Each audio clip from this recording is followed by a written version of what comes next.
Édition spéciale ce soir consacrée aux résultats du premier tour des élections législatives. Dans le Rhône, la vague de la République en marche submerge l'ensemble des circonscriptions.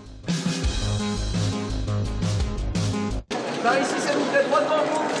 C'est l'image de ce premier tour des législatives. Une partie des candidats en marche, tout sourire, se félicitant les uns les autres et pour cause.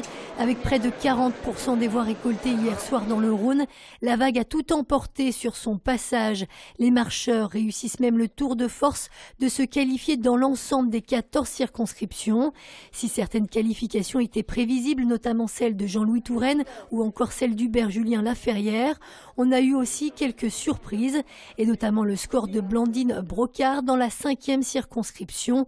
Avec 45,80% des voix, cette quasi-inconnue se paie le luxe de devancer très largement le député sortant Les Républicains, Philippe Cochet, le maire de Caluire que l'on pensait intouchable. Ça marque vraiment la volonté des Français de renouvellement, tant des hommes et des femmes politiques, mais surtout des pratiques politiques, tous ces clivages. Autre surprise, l'avance très confortable de Jean-Luc Fugit dans la 11e circonscription face à Georges Fenech, élu depuis 2002.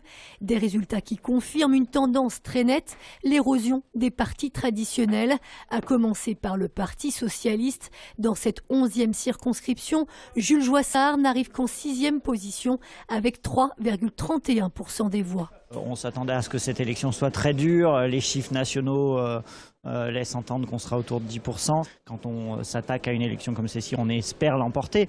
Bon, on s'attend plutôt à ce que ce soit un raz-de-marée en faveur du parti du président de la République. Même constat chez les Républicains. Candidate dans la 2e circonscription, Laurence Ballas arrive tout juste à la 4e place avec 8,49% des voix.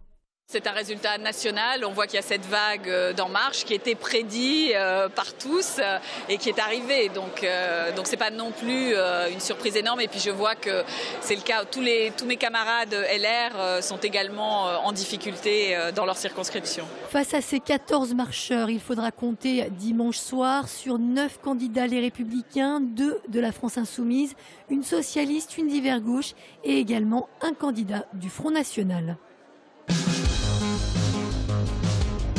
C'est toujours important de participer à la vie de notre cité. C'est important de voter. On peut dire ce qu'on veut, on peut discuter en permanence, mais si on ne vote pas, ça n'a aucun poids, quoi. On ne vote pas si souvent. On vote souvent sur un petit espace, mais on vote sinon pas très souvent. Donc c'est bien de s'exprimer en tant que citoyen, oui. Il y a ceux qui ont voté hier et il y a tous les autres. Avec 50,49% d'abstention dans le Rhône, celle-ci atteint des niveaux presque aussi élevés qu'au plan national. Plus d'un électeur sur 2 a donc boudé les urnes, un record avec une conséquence directe, aucune triangulaire au 2e tour. Le Front National en fait les frais. Seul un de ses candidats, Damien Monchot, reste en lice dans la 14e circonscription, mais il est largement devancé par le marcheur Yves Blin. Il y a un effet d'enchaînement entre les présidentielles et les législatives. Cette période électorale est extrêmement longue pour les Français. Et puis je crois qu'il faut également que nous nous posions la question de ce manque de représentativité qu'est le scrutin uninominal à 2 tours. Et M. Macron a promis la proportionnelle pendant la campagne des présidentielles. Et j'en appelle à lui parce que je crois que ce que démontre cette élection, c'est effectivement une certaine mort de la démocratie. C'était le duel le plus observé des législatives dans le Rhône. Dans la 6e circonscription, c'est Bruno Bonnell qui devance largement Najat Vallaud-Belkacem avec 36,69% des suffrages. L'homme d'affaires fait donc lui aussi partie des candidats de la société civile qualifiés au second tour. Cette entrée dans le monde politique pour les gens de la société civile, c'est un pas important et on y arrive par une porte large. Donc il faut répondre aux attentes des gens qui nous ont fait confiance.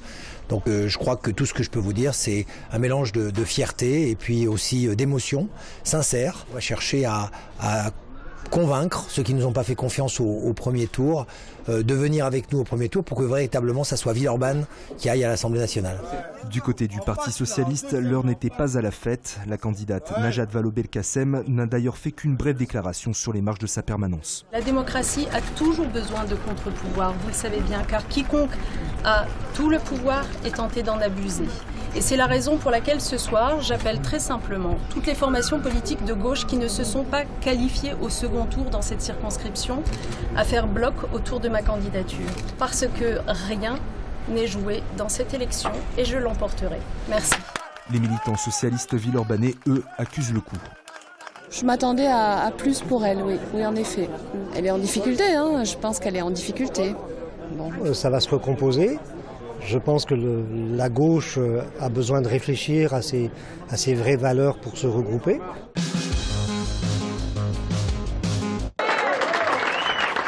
Dans la première circonscription, c'est encore un marcheur, Thomas Rudigoz, qui vire en tête. La surprise vient de l'élimination dès le premier tour d'Anne Lorne, la candidate des Républicains. Elle ne s'est pas montrée hier soir ni dans son QG, ni en préfecture. C'est une surprise, effectivement. Je pense qu'aussi c'est un signe qu'à Lyon, une droite très conservatrice, pour ne pas dire réactionnaire, ne passe pas. C'est Laurent Wauquiez qui a imposé Anne Lorne. Moi, j'ai vu beaucoup d'électeurs et de militants, les Républicains, qui étaient très, comment dirais-je, qui étaient mécontents de cette désignation-là. Au second tour, Thomas Rudigoz affrontera donc le candidat de la France Insoumise, Elliott Aubin. Avec 33 points d'écart en faveur du candidat de la République En Marche, il n'y a guère de suspense. Être devant la droite, d'être devant l'extrême droite, donc ça c'est, je crois, une première satisfaction. Ensuite, maintenant on va continuer ce second tour qui, je ne veux pas faire de langue de bois, hein, qui va être compliqué, mais on va continuer avec le même rythme, avec la même logique, et surtout j'ai envie de dire aux gens et aux Lyonnais que là ils ont l'opportunité de faire élire un député de gauche face à un député de l'ultralibéralisme.